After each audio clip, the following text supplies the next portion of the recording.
On today's episode of Pathmonk Presents, I have a very special guest with me joining today. Please welcome Arkadiy, who is the head of demand generation for DataSnipper. Arkadiy, thank you so much for joining us today. I'm super excited to learn more about you, hear more of your growth story, and ultimately all the great things that you and your team are doing at DataSnipper. So thanks again for taking the time. Hello, and thanks for actually inviting me to this podcast. Thanks to all listeners who will listen to this podcast. So for all of our listeners out there, give us an insight. What exactly does DataSnipper do overall? So DataSnipper is a global tech scale-up focused on the transforming data in the audit and financial industry. It was founded in 2017. By the way, it's 3rd of August today, and on the 4th of August, it will turn 6 years old. So we have a exciting! Congratulations! Birthday. Thank you. So right now, DataSnipper is used by roughly 500,000 audit and finance professionals across almost 90 different countries. Oh wow, that's awesome! That cover a lot of a place. That's amazing. So you mentioned that DataSnipper mainly focuses on the audio and financial industry. So then how do your clients typically find you? Is it more through inbound? Is it through outbound? Is it through digital marketing? Or is it currently through a lot of efforts? Just so that way our audience can have an idea as to how your clients find you. The company started growing really fast, maybe a year ago, and also our team grew a lot. Marketing team, not only marketing, also including sales. So the path from 0 to 25 million ARR to the last year was mostly inbound. Starting from beginning of this year, we also added our outbound motion, and also our customer success team also helping a lot with the cross-sale, upsell, etc. Because we have our main product, which is a platform for automation inside Excel. But also next to this, we have an add-on, which also helps us actually to grow the revenue. But yeah, roughly it's 50-50 inbound, outbound. Okay, amazing. So now you've given us the insight as to how your clients find you. So I want to switch gears and I want to talk about the website. So in your own words, what would you say are the major strengths of the DataSnipper website? But then also, where would you say are there opportunities for room for improvement as well? That's a great question. So regarding the website, so first of all, I want to send kudos to our product marketing team, which is managing the website. And also we have a lot of ex-auditors and ex-financial professionals in our company who also help the companies, our customers with professional services, onboarding, etc. And they also consult us a lot on what content actually auditors and finance professionals wants to see on the website. So I think that the main strength here that, first of all, it follows ideal structure for the website to educate visitors on the what the tool is, what problems it solves, how it solves, for whom it's built, etc. So from that perspective, it answers all potential questions of the visitors and helping them to become leads and prospects. Also starting from June, we also started working with the new vertical. So originally, DataSnipper started working with external audit like companies like KPMG, EY, Deloitte, Big Four. But also we started working with internal audit, financial control, tax, etc.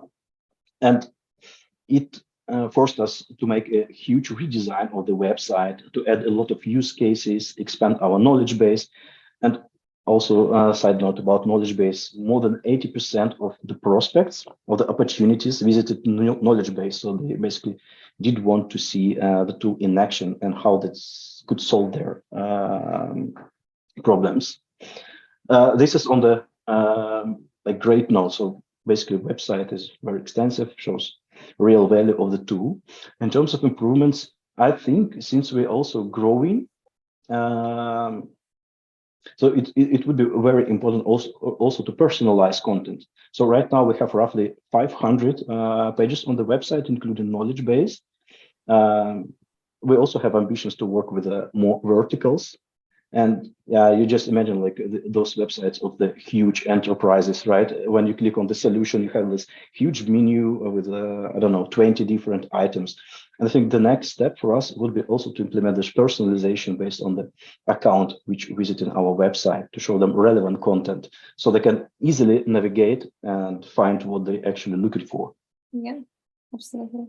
That's really exciting though, especially with, the growth and having to shift on the verticals and expanding. So I'm super excited for where DataSnipper is heading for the rest of the year. So congrats to your team for being able to expand on this. Yeah, thank you. Yeah, definitely. So now I want to talk about you as a leader. So with being the head of demand generation, what are things that you have learned within this role and things that have challenged you and helped you grow in your profession?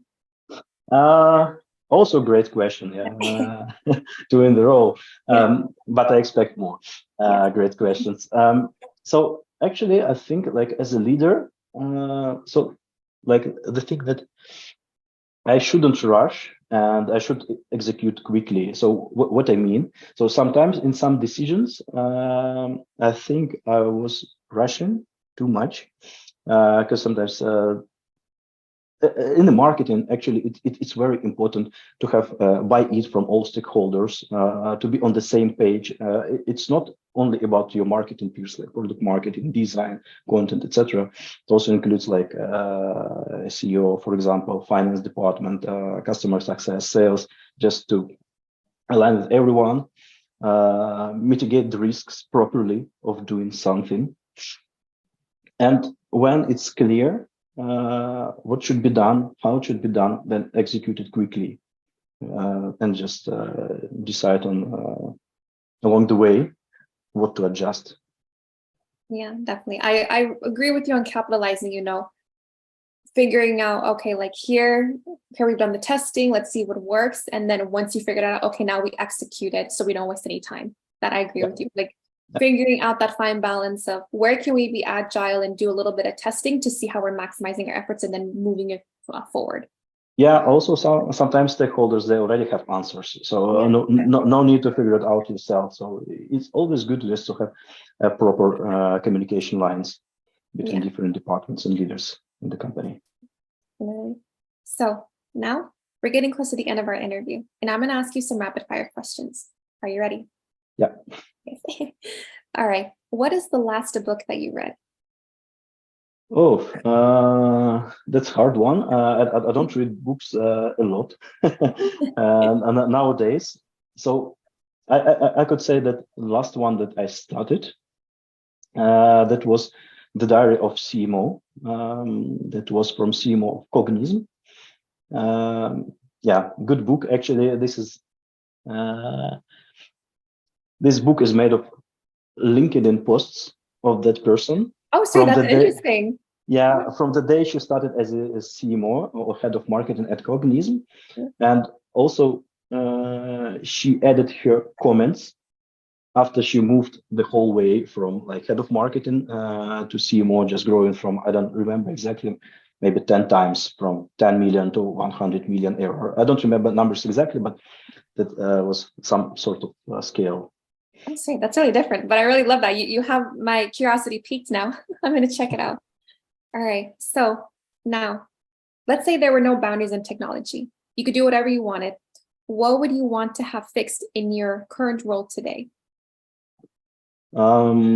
Yeah, since I'm very involved in performance marketing and paid media, and this is like quite a significant budget for us in our marketing program, definitely it's attribution. So, because I think this is one of the main pains that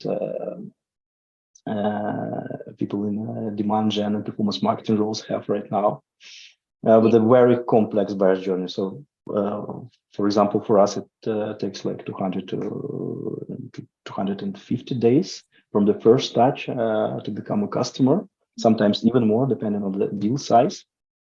And yeah, it's always important to understand the actual ROI of investments. And like as an example, for example, I was checking a few demo requests that we received this night. Like 5 of them specified in the self-attribution option that they found out about the DataSnipper from the social media. And no one of those leads had a social media in their like real attribution. It was like organic. One was retargeting from Google Ads, another one direct, etc. So this is always kind of like terra incognita. This is what we really want to solve.